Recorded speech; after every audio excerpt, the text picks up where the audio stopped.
La solitude est l'une des plus grandes craintes de l'humanité, une peur qui nous accompagne depuis des temps immémoriaux. Être seul peut sembler, pour beaucoup, un fardeau insupportable, une menace qui pourrait déstabiliser nos esprits et éroder notre force émotionnelle. Les êtres humains sont intrinsèquement sociaux, façonnés pour vivre en communauté et partager des expériences. Il est rare de trouver quelqu'un capable de traverser de longues périodes d'isolement sans subir les conséquences psychologiques qui y sont associées. Historiquement, des pratiques telles que l'isolement en cellule ou l'exil remontent à des époques anciennes et étaient utilisées comme forme de punition pour les transgressions. Ces méthodes reflètent une compréhension profonde de l'impact psychologique que l'isolement peut avoir sur l'esprit humain. Ce n'est pas seulement l'absence de compagnie qui nous affecte, mais également le poids accablant de faire face à nos pensées sans distraction extérieure. Pourtant, les craintes modernes liées à la solitude ne se limitent pas à ces formes extrêmes. Aujourd'hui, nous redoutons d'être seuls, même pour de courtes périodes, comme si le silence agissait tel un miroir, reflétant des vérités que nous préférerions éviter. Notre société contemporaine est de plus en plus structurée pour éviter la confrontation avec la solitude.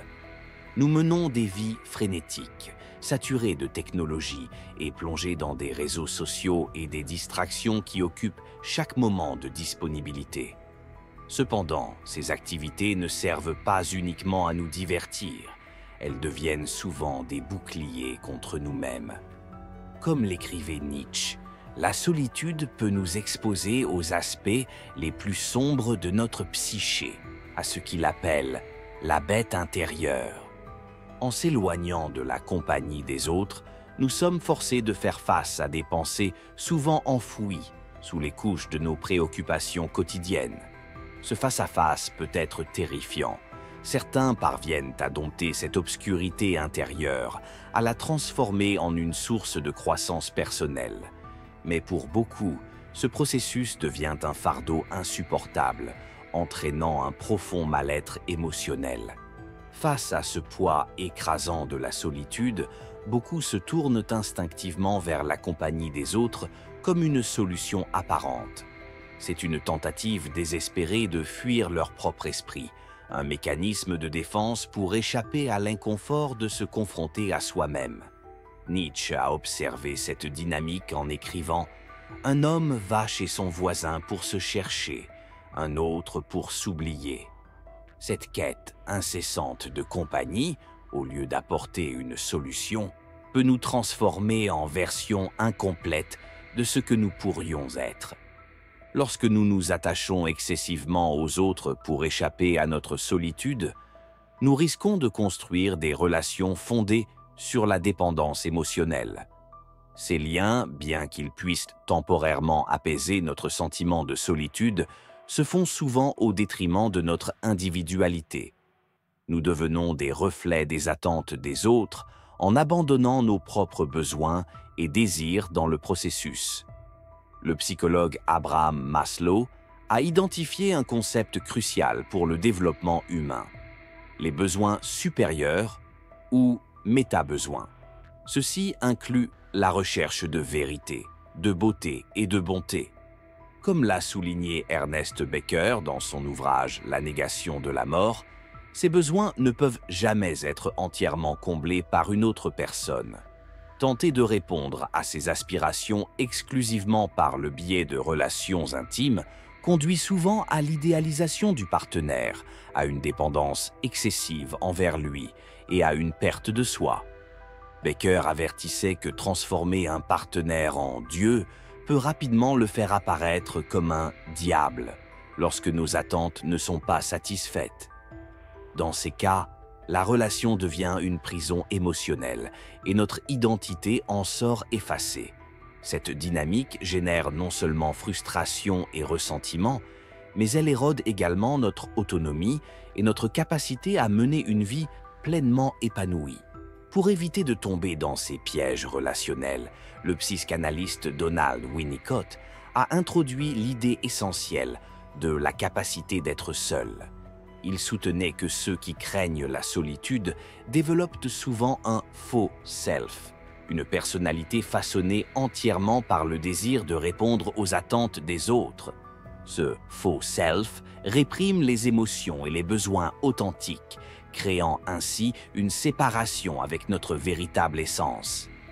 La véritable indépendance émotionnelle se développe lorsque nous apprenons à embrasser la solitude comme un espace pour renouer avec notre essence profonde.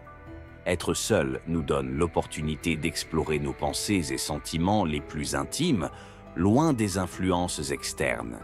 C'est dans ces moments de solitude que nous pouvons redécouvrir nos véritables besoins et désirs et cultiver un sentiment d'authenticité. Dans le monde moderne, les bienfaits de la solitude sont souvent négligés, alors que la société valorise les relations interpersonnelles comme source principale de sens et de réalisation. Beaucoup adoptent, souvent inconsciemment, la perspective de la théorie des relations d'objets, qui suggère que la maturation personnelle ne peut être atteinte qu'à travers des relations, et que l'interaction humaine est la seule véritable source de signification. John Bowlby, un fervent défenseur de cette idée, a écrit dans son ouvrage « Attachement et perte ». Les liens intimes avec d'autres êtres humains sont le pivot autour duquel la vie d'une personne tourne, depuis l'enfance jusqu'à la vieillesse. Cependant, cette vision néglige une vérité fondamentale. La solitude peut être un terreau fertile pour la croissance personnelle. Le psychiatre Anthony Storr, dans son livre « Solitude, un retour sur soi », souligne que des projets créatifs et significatifs sont souvent réalisés en état d'isolement. Selon lui, c'est dans l'effort de donner forme et ordre à un travail créatif externe que, souvent sans le savoir, nous structurons également notre esprit et favorisons notre maturation. Cette dynamique créative, née de la solitude, offre quelque chose que même les relations les plus satisfaisantes ne peuvent apporter. Elle permet un accomplissement individuel profond, en cultivant une relation avec nos capacités intrinsèques. La réflexion intérieure, rendue possible par la solitude, nous aide à forger notre caractère, à l'abri des attentes et pressions extérieures, et à développer un sens plus fort de notre identité. L'écrivain russe Fyodor Dostoïevski a saisi l'importance cruciale de la solitude lorsqu'il a déclaré « La solitude est aussi essentielle à l'âme que la nourriture l'est au corps ». Loin d'être une punition, la solitude peut devenir un espace privilégié pour l'introspection et le renforcement de notre indépendance émotionnelle. Elle nous offre l'occasion de faire face à nos peurs intérieures et de les surmonter, tout en nous permettant de nous reconnecter à nos aspirations les plus profondes.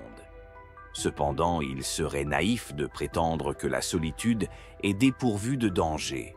Nietzsche lui-même a averti des risques qu'elle comporte, affirmant « Il n'y a rien de plus dangereux que la solitude ». Ces mots rappellent que la solitude peut exacerber les zones d'ombre de notre psyché, surtout si elle n'est pas abordée avec vigilance et conscience de soi. Mais il est essentiel de comprendre que les bienfaits de la solitude sont souvent intimement liés à ces défis.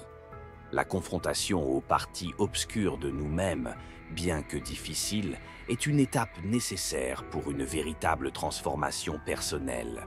C'est en apprenant à naviguer dans ces eaux troubles que nous pouvons tirer parti des richesses que la solitude a à offrir. En affrontant volontairement des moments d'isolement et en acceptant les luttes internes qui en découlent, nous pouvons atteindre un niveau d'autonomie et de résilience rarement accessible autrement. Rainer Maria Rilke a magnifiquement résumé ce paradoxe dans ses écrits. Ne soyez pas troublés dans votre solitude par le fait que quelque chose en vous désire s'en échapper. Nous savons peu, mais nous devons croire que ce qui est difficile porte en soi une certitude qui ne nous quittera jamais. Ces mots rappellent que les défis associés à la solitude ne sont pas des obstacles à éviter, mais des invitations à une croissance personnelle et spirituelle.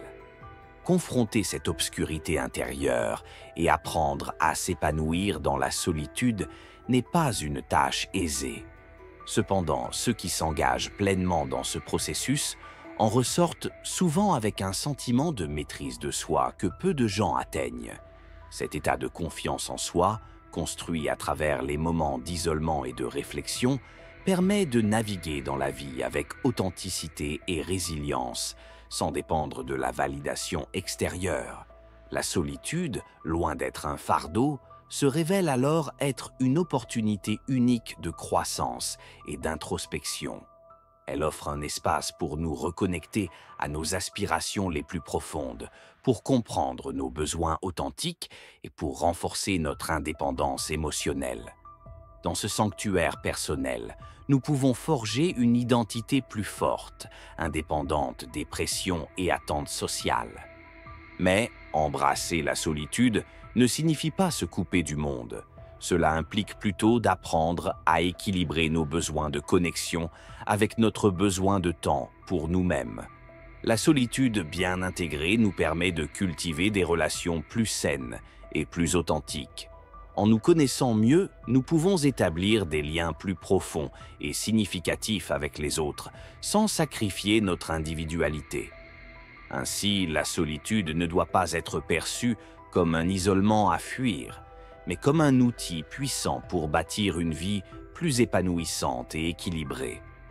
Comme l'a écrit Rilke, « Si quelque chose est difficile, cela devrait être une raison de plus pour nous de le faire. » En relevant les défis que la solitude impose, nous découvrons une liberté intérieure qui transcende les limitations imposées par la société et par nos relations. Accepter la solitude, c'est en réalité embrasser une des expériences humaines les plus riches et les plus transformatrices. C'est choisir de grandir, d'apprendre et de devenir la version la plus complète et la plus forte de soi-même. Dans ce cheminement, la solitude se révèle être non pas un état à craindre, mais un catalyseur essentiel pour atteindre une vie de plénitude et de liberté.